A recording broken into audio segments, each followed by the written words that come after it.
I now give the floor to His Excellency Jean-Claude Gakosso, Minister of Foreign Affairs, Francophonie, and Congolese abroad of the Congo.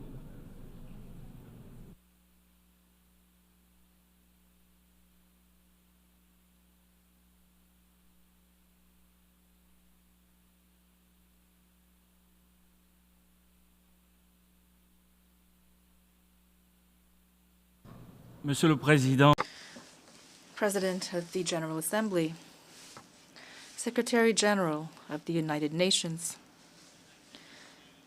distinguished heads of state and government, distinguished ministers, ambassadors, dear friends, first and foremost, I would like to convey my deep admiration for Mr. Philemon Yang, a man of great renown on the African continent, who was so brilliantly elected as president of our assembly and who has led our debate with outstanding skill. Mr. President, our world, as most speakers have said from this very podium, is indeed standing at a crossroads. It is facing a sort of deadly spiral of overlapping crises and dangerous conflicts, which one might think are all but unresolvable. Indeed,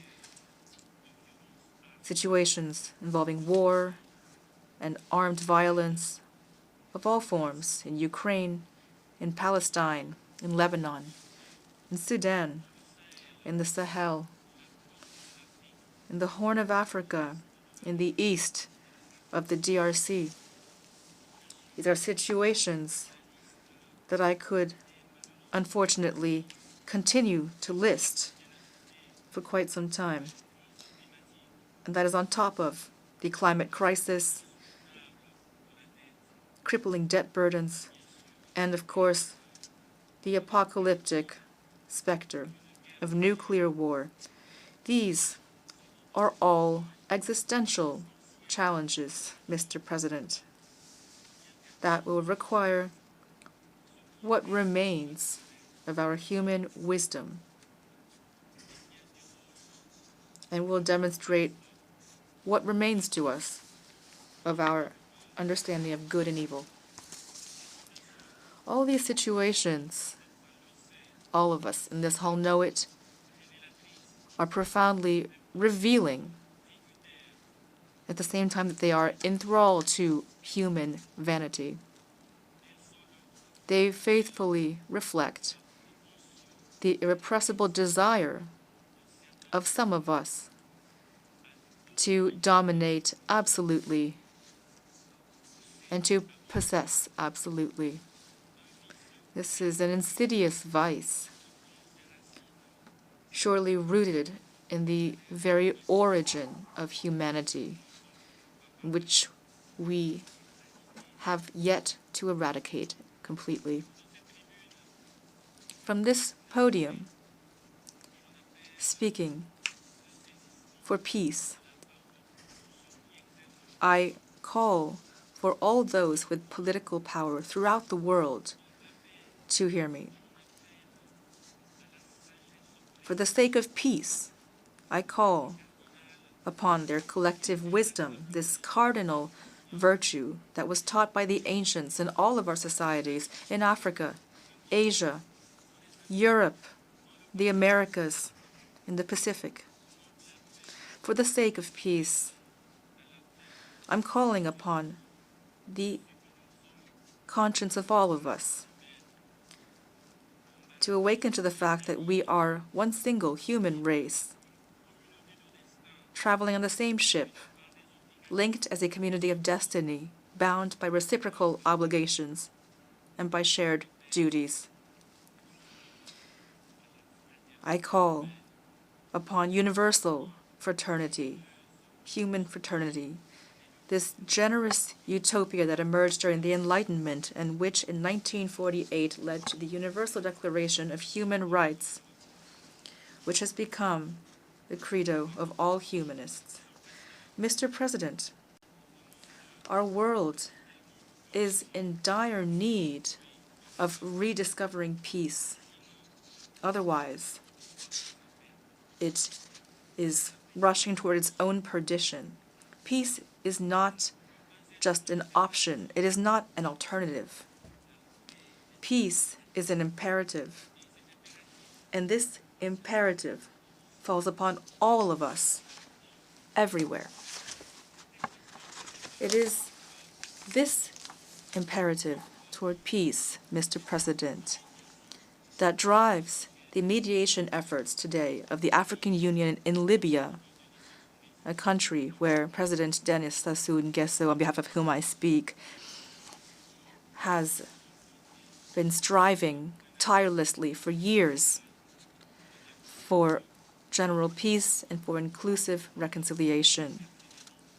Through perseverance and force of will, the High-Level Committee of the African Union on Libya, which he presides, has been able to bring these enemy brothers around the same table.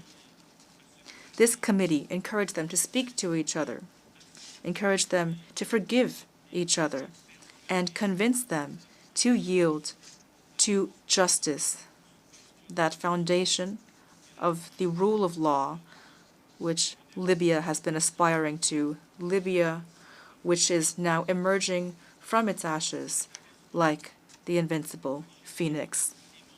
This peace, so diligently sought and so patiently cultivated for years now, will soon culminate in the official signing by all parties in Addis Ababa of a reconciliation charter. From there, general, free, democratic elections, so long awaited, will be held. Mr. President, the renewal of multilateralism, which underlies the Pact for the Future, which we just adopted, clearly will require the affirmation of a multipolar world, a paragon of the diversity of cultural expressions.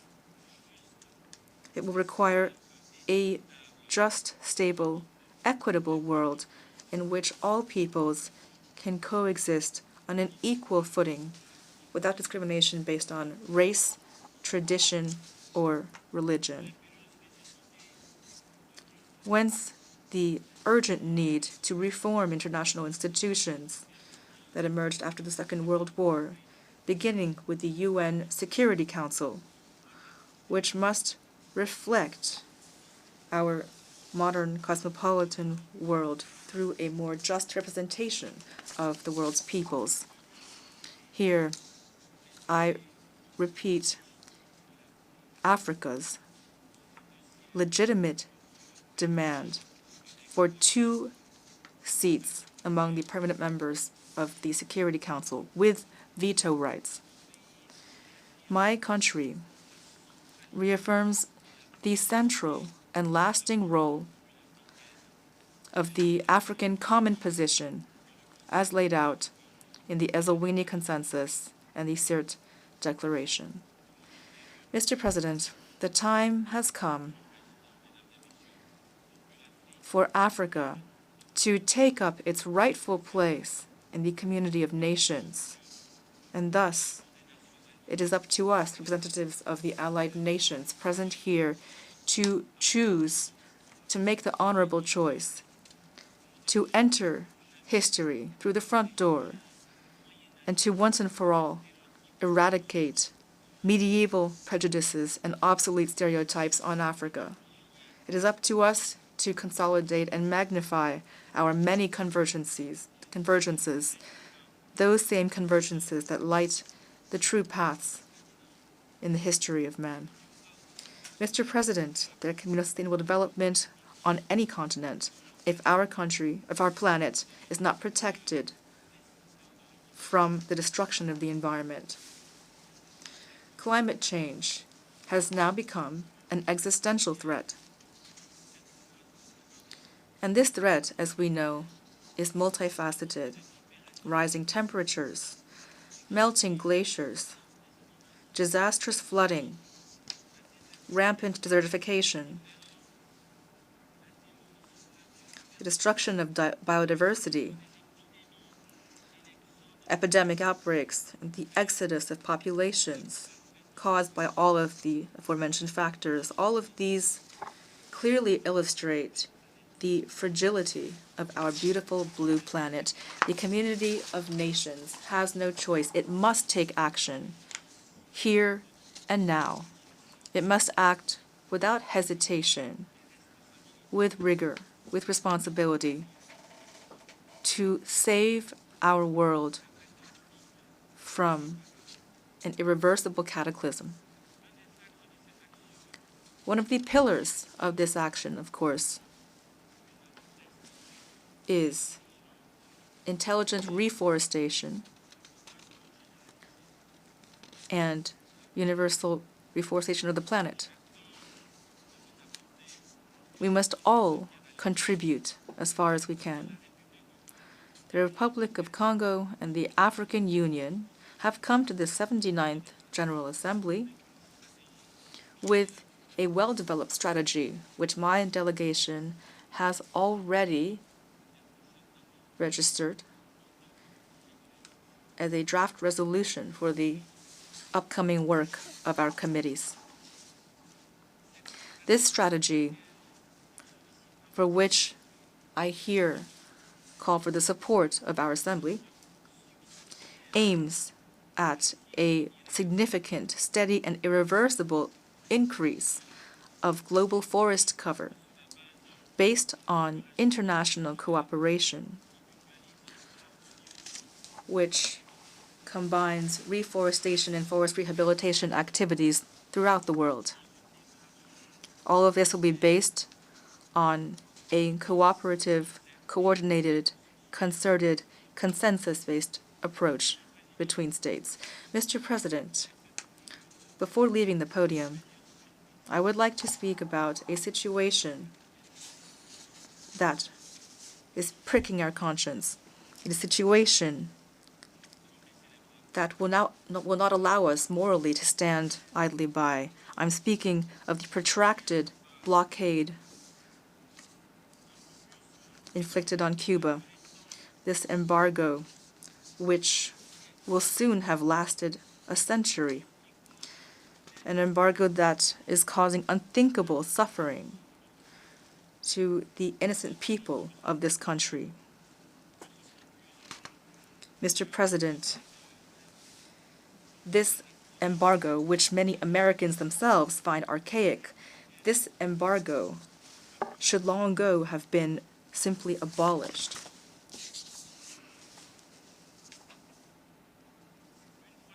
Once again, I would like to call upon the wisdom of the people and leaders of the United States, most of whom, as we know, have had nothing to do with this lingering phantom of the Cold War. I urge the government of the United States to once and for all turn the page on this painful history of two peoples both born of a melting pot, the miraculous cultural osmosis between Europe and Africa. In closing, Mr. President, ladies and gentlemen, I speak on behalf of all the peoples of the world in hoping that we can staunchly fight for the emergence of a new humanity, a peaceful humanity, which turns its back upon war and death, and which stands side by side with each other. An authentic humanity which tirelessly combats endemic poverty, a poverty that is ravaging developing countries, which is a real cancer upon our global society, which is one of the root causes of the frustration and violence that is darkening the horizons, our horizons of hope. A fraternal humanity, as imagined in this very city by the great artist John Lennon. And lastly, a humanity as rainbow, as dreamed of from the depths of his prison cell by the great Nelson Mandela, standing tall and proud as a baobab tree. Thank you. I thank the Minister for Foreign Affairs, Francophonie and Congolese abroad of the Congo.